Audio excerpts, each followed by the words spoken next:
how do you design a curriculum that will be the sweet spot for people that are also still working a regular job? By definition, a boot camp implies that it's fast, it's short, and it's high pressure. And this is not what we're trying to deliver. Why is a slower, more deliberate pace actually a competitive advantage for students' retention and mastery in Linux? Commitment I had is to help people with no tech background. When you show up and you start talking to a person in a technical language they've never been exposed to, if you go too fast, Henry, you've lost them in the first turn. How does your program help people with no experience get placed in front of hiring managers and actually interview? Biggest thing we leverage is the apprenticeship we build as part of our program with a separate company where you can put that on your resume, up to 1 year of experience between everything you've done. What is the range of that you've seen with those starting salaries? It starts anywhere between 75.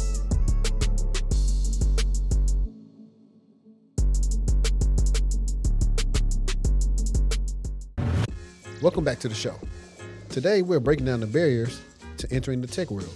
If you ever felt like you need a computer science degree or a decade of coding experience just to get your foot in the door, our guest today is here to prove you wrong. He holds a degree in management information systems, is a Red Hat certified professional, and is the CEO and co-founder of Yellowtail Tech. After seeing too many beginners get burned by short, overpriced boot camps that didn't deliver, he decided to build a better bridge. He's dedicated his career to helping everyday people with zero technical background launch high-paying, impactful careers in tech. Please welcome the man rewriting the tech education playbook, Jubee Vilceus. All right, what's going on, Jubee? How you doing today? I'm well, man. Thanks for having me, man. Thanks for coming on. So, real quick for the audience that may not seen you or heard of you, could you give us a little brief background about yourself? Yeah, my name is Jubee. I'm the CEO at Yellowtail Tech. A little bit about my background. Man, about more than 20 years ago now, I went to school for management information systems. But when I graduated after getting my degree, it was very difficult to get into the tech industry despite having a degree. So I took a training to understand and learn Linux. And since then, I realized how this helped me break into the tech industry. And I vowed to actually build a school around that. And 10 years later, I did exactly that. So that's what happened. So now I've been running Yellowtail Tech for 10 years. And we can talk about, the whole origin story later, but that's what I've been doing for the past 10 years, full time. So we help people transition into tech, specifically people who with no tech background. This is our niche. Yeah, we've been relentlessly improving our programs, and that's what we do. Nice. Now, so funny enough, my bachelor's is actually computer information systems. So I believe that should be the same, give or take different names. But I do agree with you in the fact that it's very broad and the fact that it will actually take more so the student to have to figure out what they need to do versus the school actually helping them out on what type of path that they need to get a job. So I know that you said you took the training so you can get into Linux, but before that, I guess, because I know like a lot of people watching this, they'll probably connect with this, especially like they're just, having degrees, a couple of certs, and they're just applying. Do you remember, and I know it's been 10 years, but or longer. 20 years. More than 20 years, but I remember. Okay. And it's a long time ago. Was it a lot of roles you were applying to where like you didn't hear anything back or what? Okay, so by the way, this was the short version of the story. So after I graduated, I spent about 6 months trying to get jobs. And then a friend of mine says, listen, I know this guy who trains people on Unix. It wasn't even Linux back then, on Solaris. You had to have specific hardware to run this operating system. He's like, this guy is training people on Unix in his basement and the suburbs. I lived in Maryland, and he said you should check it out because I have this friend who got this training and he got a job. I'm like, well, I'm struggling here. I'll do, I'll try whatever I have to try. And I took that training. Back then it was 3 months. And to answer your question with that context, there wasn't that much competition. It was faster to get a job. Um, and then you didn't need, actually, there was no Red Hat certification yet, but you didn't need certification. You had to show up, just tell them what you know, be convincing, and get a job. So from back then to now, not only the operating system changed, we move into their era from Unix to Linux, where the operating system could run on any hardware. So a lot has changed, and then um, Linux started being very relevant with a company called Red Hat that creates a version of Linux that's the most commercial. They created a whole suite of certification around that. So all these happened when people started being more attuned to what Linux could bring to their environment. So to answer your question again, back then it was much easier. The trainings could be much shorter. You didn't need to be specialized as you need to be now. So yeah, things have completely changed, Henry, in the marketplace. And this is why also our program has not only expanded, but it has changed a lot. And we can talk about that later, go deeper into that. But yeah, the landscape has completely changed from 20 years ago. Got it. So I'm seeing that your wife also made the transition into tech, and I guess how was that? Was you just seeing, "Hey, I like what you do. Let me go try and do that," or No, how did that come about? no, she has a background in social science. She worked in I can say the um, social workspace. She has a background in that. She worked for 10 years in that space. And when she moved to the US, she decided, because she's from Dominican Republic, and she decided, I want to try something else. And she wanted to go into nutrition. I'm like, hey, I don't know anything about nutrition. And I looked at the salary potential to go into this space. I'm like, there are two problems. The salary potential is very low, and I would not be able, or no one you or I know could be, will be able to guide, support, mentor you in that space. But if you go to the tech space, I and all my colleagues that I've built a network in this space, we can help you. And well, I have to also admit, she was always interested in anything computer related. She liked the idea, and between my friends and I, we sat down and put together a curriculum. Tried to help her with buying books, buy her a computer, install Linux on it, and Linux Academy. That's the year Linux Academy came out. So we got her a Linux Academy subscription. Now they are uh, multi-$100 million company, but and then she actually took it seriously. She passed the RTSA within, I think, 4 months on flashcards. We were training her on flashcards. We were meeting up with her, my friends and I. Um, and when she got the first cert, I sat her down. I'm like, "Dude, are you ready for the second challenge?" She's like, "Yes." She got the Red Hat System Engineer certification, and then after that, she hit the marketplace and got a job.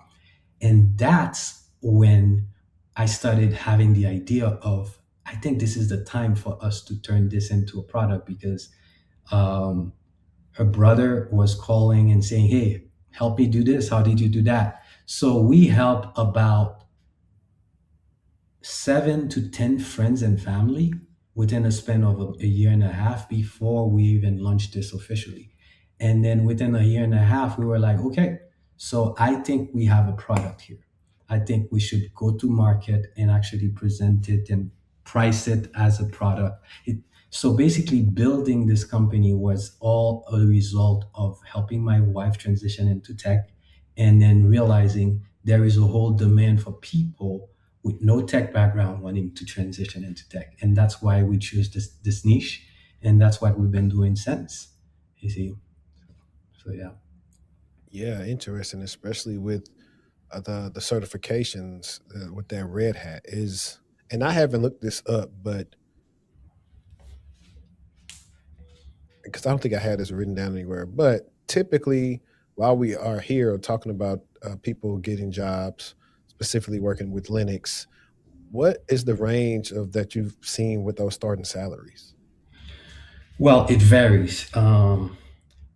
And the reason why I start with saying that is that it varies very much, but it starts anywhere between 75 to 100 plus thousand. And let me explain why it varies for Mhm. multiple reasons. First, where are you located? If you're trying to get a job in California versus North Carolina, it's going to be completely different.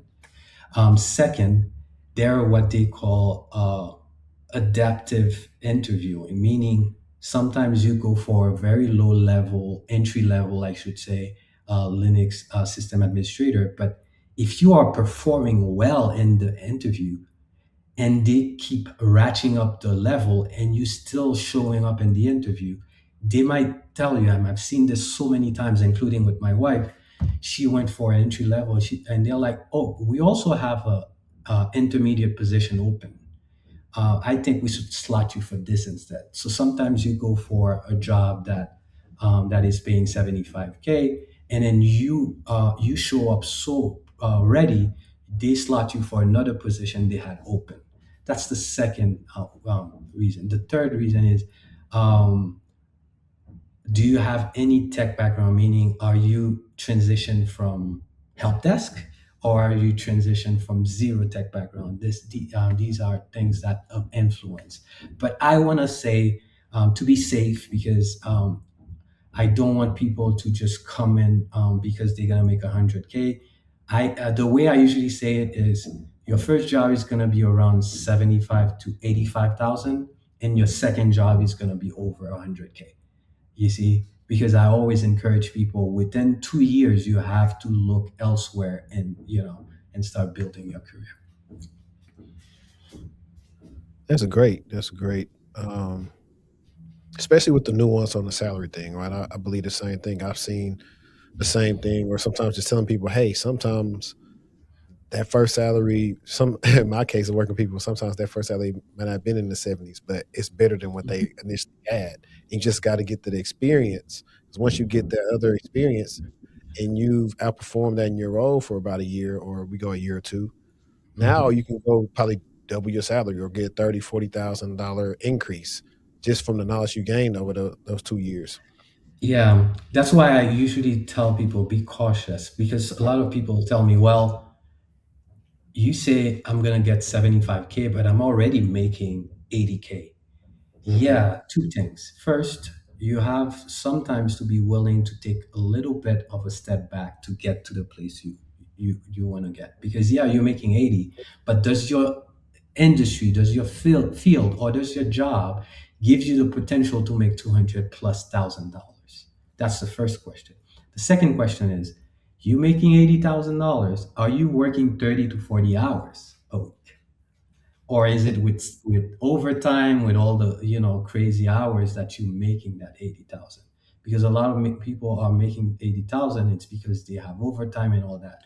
And as you know, in a lot of tech jobs, 40 hours is the max you actually work in terms of hours worked. You see what I Right. mean? Yeah.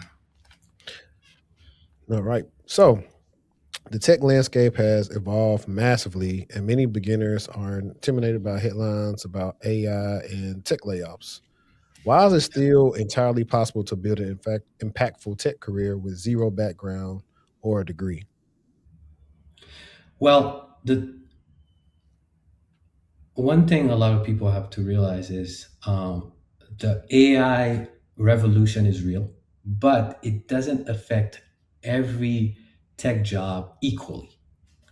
Because don't forget, I help you become a system administrator, a system engineer that builds the infrastructure on which AI works, on which coding happens, on which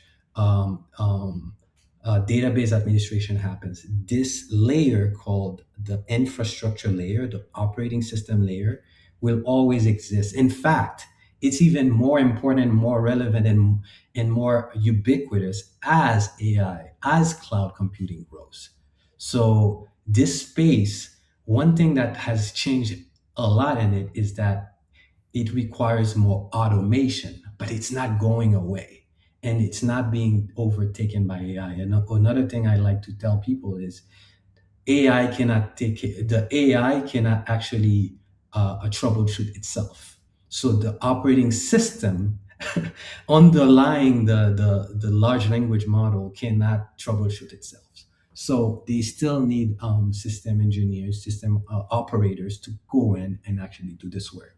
So yes, the AI boom is disrupting a lot of tech jobs, but infrastructure in general is still going to be there. In fact, it's going to actually grow as we use more AI and cloud computing. Yeah, I agree. That's what we tell a lot of people. And the fact that some industries aren't going to just jump to using AI right away because they simply just don't trust it. And what's recently been happening is so many companies have told the people to stop using AI because they're spending more in tokens than they ever spent before, and to where it's costing more than the payroll that they had to pay. What happened with Uber and what's happening with AI is that because there was so much money being invested, there's a lot of subsidizing that was Hmm. happening. So now they're trying to actually bring the cost of doing business, the cost of AI forward, and it's showing to be too costly. 2 years, 3 years ago, it was very subsidized. Now, when we are trying to see the real cost of running AI, sometimes it's way more expensive, way more unpredictable than hiring people. I think that's what's really happening, and it's not the first technology where this is Yeah, happening. I Yes. think it's aching to remember everybody was trying to go to cloud adoption, but they really weren't focused on how much it was costing them in the cloud because they thought it was just going to be so much cheaper than being on prem. And then they quickly realized that they had these expensive cloud bills. So I believe it's the same thing. That's when they're going to start. They're probably going to do like I know cloud has FinOps where they focus on keeping costs in the cloud affordable or certain like a certain level. The same thing probably going to be going on for AI with tokens and everything else. I'm pretty sure of it. Yeah, it's the same thing they do, like you say, for cloud. They put some of the workload that makes sense on cloud and some on premise. It's the same thing. There are still going to be jobs that are done by humans that is going to still be more efficient, cheaper, and more um, makes more financial sense to be done by humans. And some are going to be outsourced. Some more repetitive jobs are going to be outsourced to AI. So I think that's where it's going to fall anyway. But no one is just gonna fire people just because AI is coming. There seems to be a problem right now in with ed tech programs, whether it's a boot camp or it's a program, whether the boot camp is actual even boot camp in itself, or they just marked up people getting so many different certifications where they may not even really get anything from the boot camp. So the question was, how do you design a curriculum that will be the sweet spot for people that are also still working a regular job? Yeah, actually, this is a place we find ourselves always. There is no space for us because even on the platforms I'm being reviewed, I have to present what we offer at Yellowtail as a bootcamp, but we don't see ourselves as a bootcamp because by definition, a boot camp implies that it's fast, it's short, and it's high pressure. And this is not what we are trying to deliver. Our programs are unusually longer. They are longer than a boot camp, but shorter than going to college. So we've tried to find that sweet spot because after all, we are catering to people with no tech background. So it's very important to actually pace the way we deliver the program. That's the first question, the first thing I want to address in your question. The second thing is, how do we design the program and itself? Is that we don't only train you to the certification. We train you to make sure you are able to show up in a space and actually deliver as a system administrator. After that, that's why a program, you do 4 months of training to become a sysadmin, and then you do 2 months of cert prep to become a Red Hat certified system administrator. The reason why both are important, it's because the first one helps you do the job, the second one helps you get the credential to actually cut through the noise. And this is why we don't only stop here at there because we know there's the catch 22 in the industry. You need a job to get the experience, but where do you get the experience to get the job? So we added an apprenticeship with the program where you're going to be working with real servers from a company to do the hands-on necessary to be able to show up and say, I've done that. You see, now we have a partnership with a company. Now, you are not working on production environment, but you are working with production level environment, and we are working with commercial tools. So it's very important that we not only train you on what it is you need to do, but create that environment where you're getting that hands-on. You can show up, you can use that credential on your resume and say, I've done this, I've solved that, I was able to troubleshoot this. So now, one thing we've added to the program, because our program is an iterative process. We've been improving, seeing the feedback for the past 10 years, is that especially lately, mastering automation in an infrastructure environment is very important. That's why we've added an automation certification and training to make sure that when you go to market, you can cut through the noise. Because Red Hat gets you a job, but automation certification on top of understanding Linux and having that certification, it gets you a job faster. So that's why we try to do add anything that we understand is going to dramatically increase your chances to actually go to market and be able to get a job. Perfect. I actually like that quote. Red Hat, you said Red Hat gets you interviewed and automation gets you the job faster. Yes, because again, you know, any job market, any field is a pyramid. So the higher you go in that pyramid, the more likely you are to get the job. So to me, the pyramid we are looking at is three general layers. First, you know what you're doing. Second, you are certified about on what you're doing. Third, now you have a specialty around what you're doing. So you get trained as a Linux system administrator. You get a certification to prove that you understand the concepts.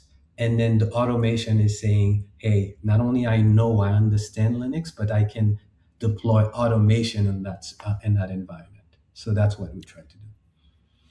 This video is being sponsored by Yellowtail Tech. If you're feeling completely stuck in a dead-end job, making less than your worth, and wishing you could break into tech, I need you to stop scrolling and listen up for a second. You don't need a fancy computer science degree or a background in coding to change your life. In fact, 90% of the students who go through Yellowtail Tech start exactly where you are right now, at absolute zero. This is why I fully support Yellowtail Tech. They aren't one of those massive high-volume boot camps that just take your money and leave you hanging. They focus on the quality over quantity. In just 6 to 9 months, they give you all the hands-on training you need with AWS and Linux, and the actual career coaching you need to land a high-paying IT job. But let me be completely real with you. They handpick their students. They don't care about your past, but they do care about your future. They care about your determination. If you're not serious about putting in the work to change your life, they aren't interested. But if you're ready to build a real high-paying career, let's get you on the right track. Click the link in my description and book your free career strategy session with Yellowtail Tech today. Perfect. All right, so check this out. When someone joins your program coming from a retail, hospitality, or a blue-collar job background, they often battle imposter syndrome. What is the first mindset shift you have to get them through that? The first thing I tell them is the imposter syndrome is not gonna go away. A lot of people think, okay, you're gonna do this, this, and that, and then you're gonna show up and it's gonna stop. You're gonna stop feeling like an imposter. Never. Every level you get, you're gonna feel an imposter on that level. So the first thing is to acknowledge it's not about doing a set of exercises or doing getting an amount of certification to stop feeling that. It's about acknowledging it and keep pushing anyway. Acknowledging it and showing up and doing your best in the certification. Acknowledging it and doing the work and getting the feedback. Acknowledge it. You get into the interview. You bomb it. You learn from it. You keep moving. You see what I mean? So it's something that's always gonna be next to you. Um, I saw a movie where they were talking about it's the same thing with any mental health issues. At one point, you just manage it, you understand what's going on, but it's not about just getting rid of it. It's being able to master yourself, get to a point where you can still operate despite the fact that you have an issue or despite the fact that you feel that imposter syndrome. Yeah, I agree. I think I made a video a while back about, like you said, imposter syndrome not leaving, no matter where you are in your career. And I Yeah. think that was a good thing to show the people who are just starting out because they just, all this unsurmountable pressure on them, thinking they don't belong.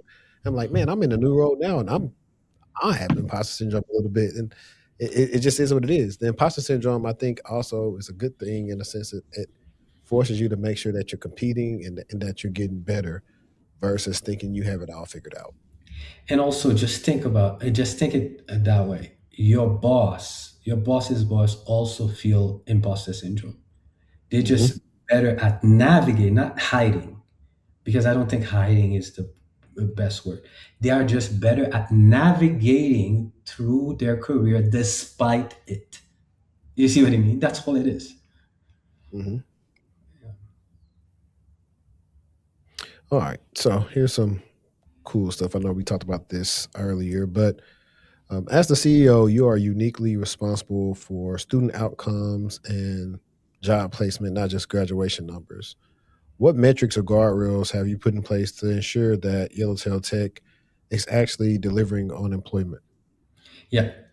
And also, I think it goes back to my origin story. One of the things I wanted to address when I was building this program, this business, this company, is that I realized after I graduated, there wasn't much job support. I felt lost and I didn't feel supported. I didn't feel that there was resources available for me, even by my university. I went to University of Maryland, by the way. So this is one thing I made sure I built into whatever we're offering is relentless career support. In fact, to me, this is more important than the training itself, because this is where uh, because everything I train you, you can find it on YouTube. You can, if you are very crafty and you are resourceful, the material is out there. Now, it's not as, put together, but it exists.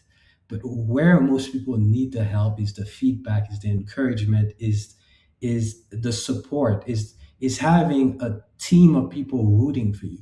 And this is what we build into our program. So not only I'm in the business of training, I'm in the business of making sure you turn training into a job.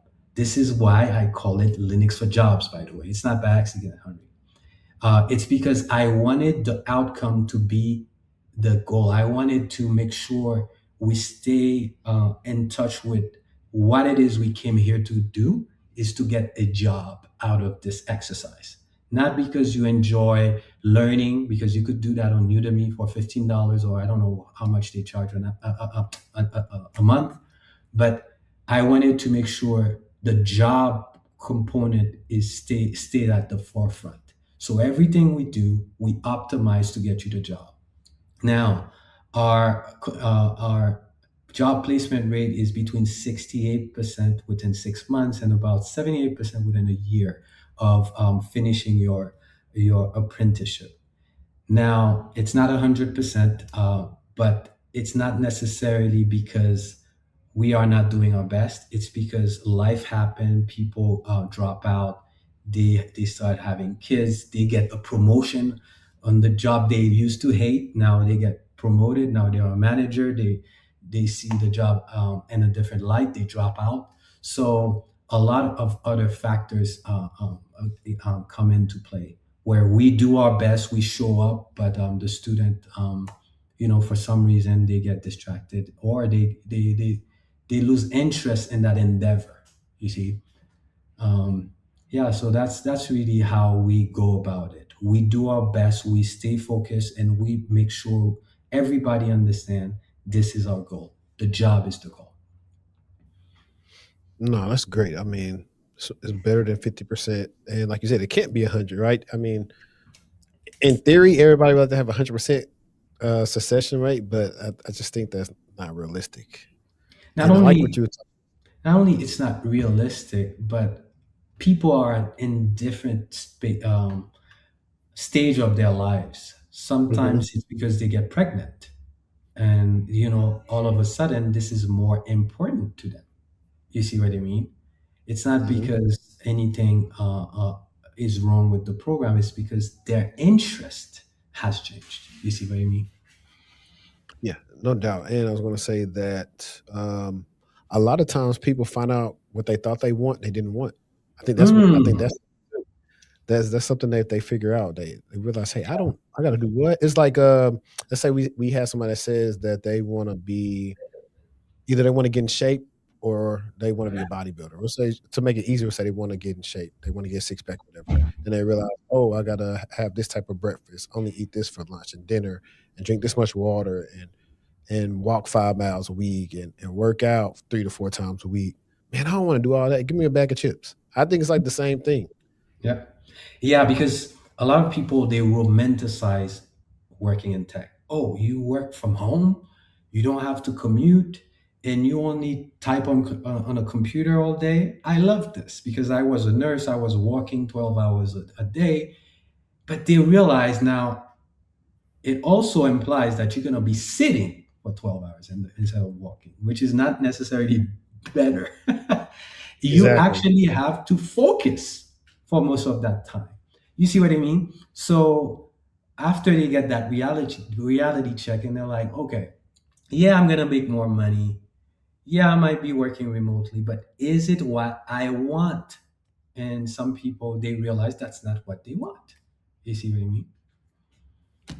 Exactly. Exactly. Now, I know this is a question you probably get a lot.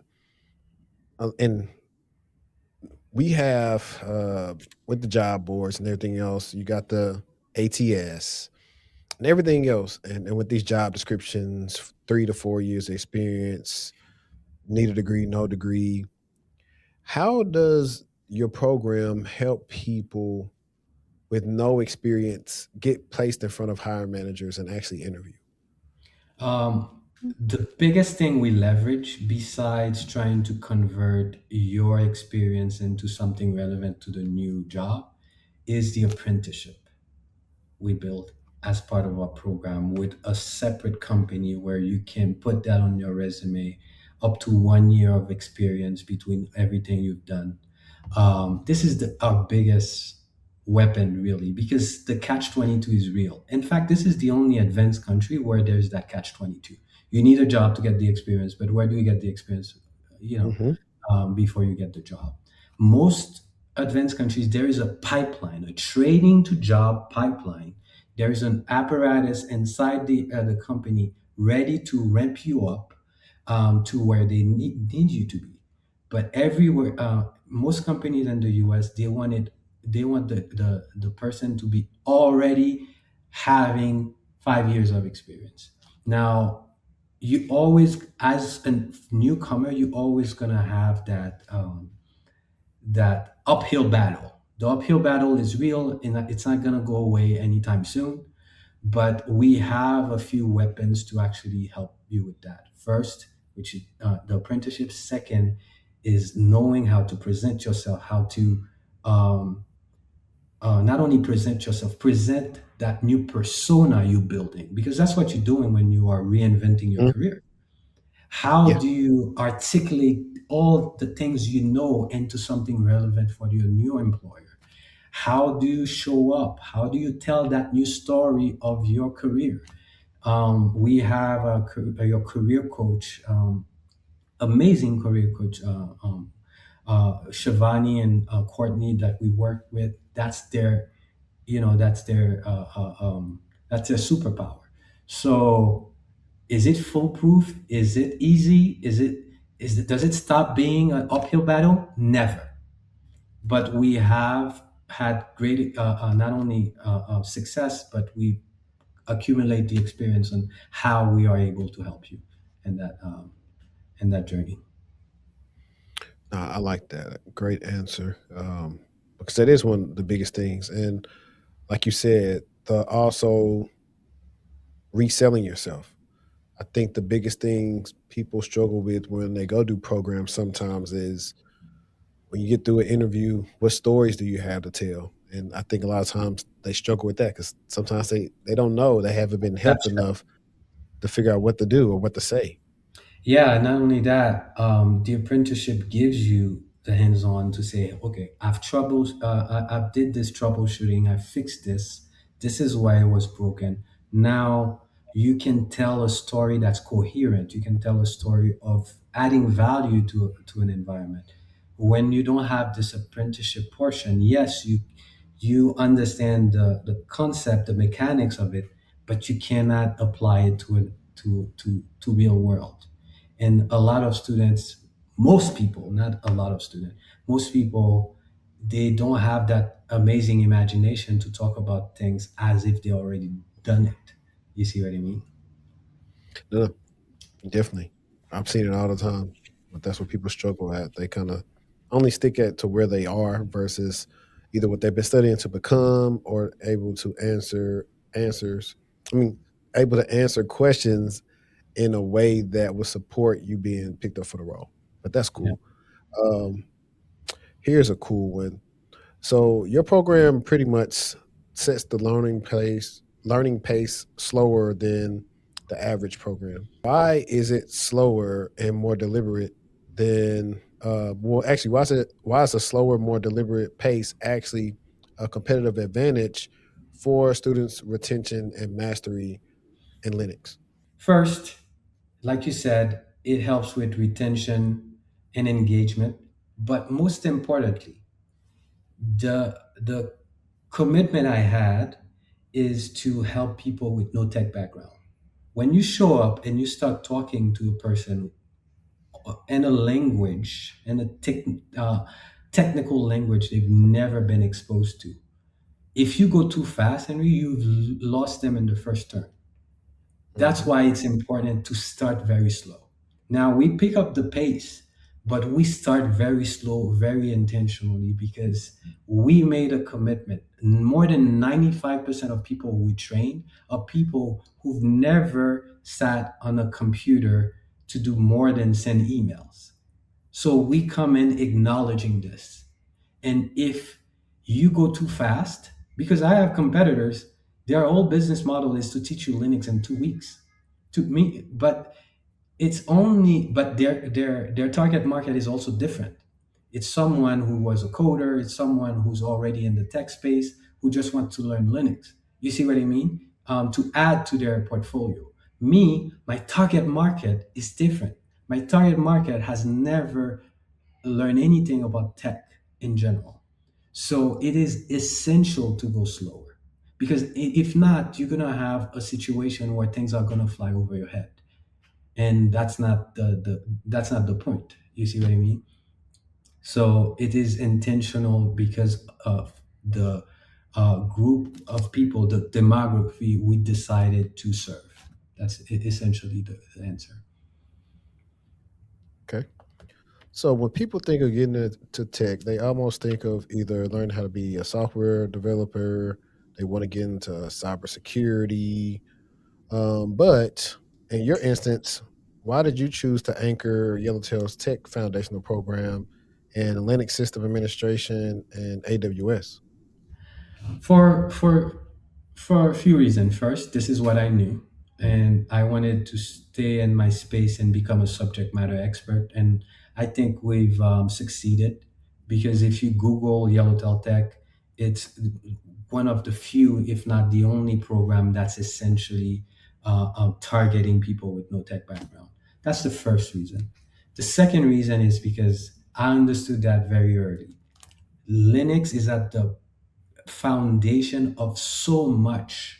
Your phone runs on Linux. Your Tesla runs on Linux. Your TV runs on Linux. Your large language model that you use, I don't know if you use Claude or ChatGPT, runs on Linux.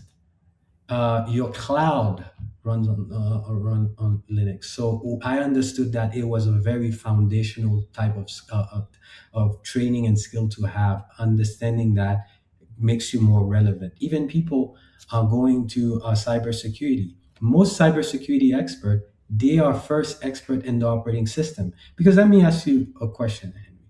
How are you gonna support and secure an environment if you don't understand the operating system that powers that environment?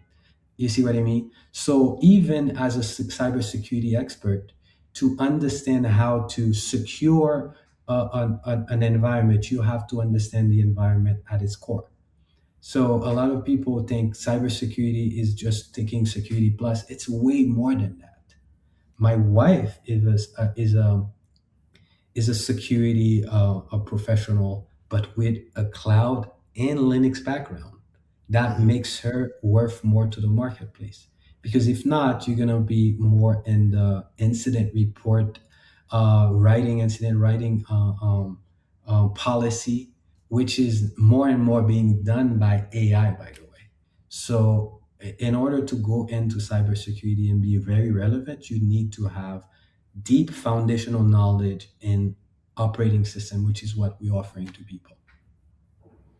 Yeah, no, I definitely would agree on that because it definitely helps out, especially investigations, right? Especially if you know Linux and you know cloud, those are huge right now because some companies still have not converted everything over to the cloud, and so they need you. And if you even if you're on the cloud, because the cloud is just an abstraction of an operating system. Once Mhm. you abstract that operating system, you still need to interact with that abstracted operating system. So you still need to understand Linux. You see what I mean? So because it's in the cloud doesn't take away the importance of understanding how the architecture of the operating system is. You see. Perfect. Now, earlier I was mentioning how sometimes people sometimes don't know what they want to do until they actually see what it is. For the non-technical listeners out there, how would you explain what a Linux system admin does on a day-to-day basis? And you've kind of already explained the second part of this question. Why are they so vital to modern corporate infrastructure? The first thing I want to make sure that's clear, and Henry, I'm sure you know that the job of a Linux system administrator is very different according to what company and what industry you fall into. Hmm. So if you fall into the USPTO as your first job versus a bank versus a startup, your job is wildly different. If you fall into a small team versus a big team, I have guys who fall into such big teams. For example, the USPTO, they have so much infrastructure to manage. They are monitoring logs all day. You see what I mean? And they love it because they're not challenged. And someone falls into a small team where they are doing everything. They are building servers. They are monitoring servers. They are hardening infrastructure. They are doing reports. They are doing, like you said, investigation of what happened to a server if something happened. So it varies, but the general way I want to describe it is once you go into an environment, let's say a bank, the bank has a few layers. And that's real, that's true for every company. The first layer is the infrastructure, the physical infrastructure, meaning the servers, the computers. Okay. But on top of this computer, there needs to be something running. And this is where you come in. You are managing, you are making sure that operating system is running 24/7, all, all the time. For your, let's keep the bank as an example, for your banking app to work, meaning there is the physical infrastructure, the operating system, and all the software and the apps and the yeah, the software and the apps that are built and being managed on top of that. So you are the layer in between the physical uh, um, um, devices and the software that the end user uh, uh, gets to interact with. And when I mean end user, it doesn't only mean the customer, because let's keep the example of a bank. The teller is an end user as well, because they are interacting with a software that is being run on some type of physical device. You see what I mean? So your customer is sometimes an internal customer.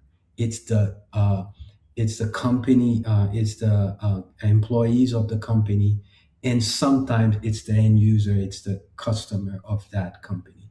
So it's essentially making sure that mid layer, that operating system between the physical layer of things and the application being used, you are responsible to make sure that infrastructure is always up and running and secure, by the way. Perfect. Now, as an official Red Hat training partner, why is the specialized certification like the Red Hat Certified System Admin worth more to an enterprise employer right now than a generic tech certification? For a few reasons. First, Red Hat has 100% hands-on environment where there's no multiple choice. So you get handed a server and then you do things to it. So either you know what you're doing or you don't.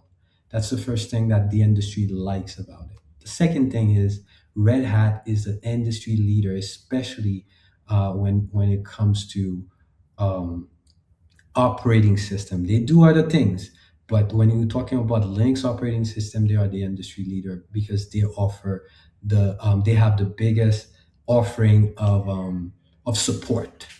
So these are the biggest reason why. And a third, um, honestly, Red Hat is the only major certification in the space.